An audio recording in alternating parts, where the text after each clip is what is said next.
రెండోది ఏంటంటే కన్జ్యూమర్ అనేవాడు అవసరమైంది ఇక్కడ మన దగ్గరకు వచ్చి సత్యభావనలో బుక్ చేసుకుంటారు.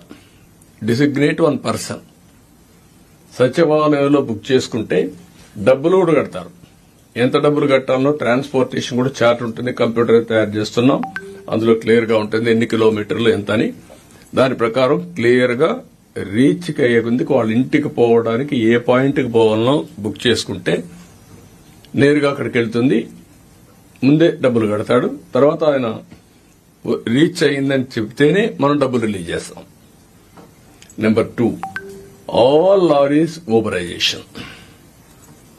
Principal is very clear. ఈరోజు మీరు చూస్తున్నారు, ఇక్కడ ఆటోలు ఉన్నాయి, రైల్వే స్టేషన్ లో ట్రైన్ వచ్చింది, వరుసగా ఆటోలు వస్తూ ఉంటాయి, ట్యాక్సీలు వస్తాయి. ఫస్ట్ కమ్ ఫస్ట్ సర్వ్, ఎక్కడికి పోవాలనో అకార్డింగ్ టు డిస్టెన్స్ రేట్లని డిసైడ్ అయిపోయి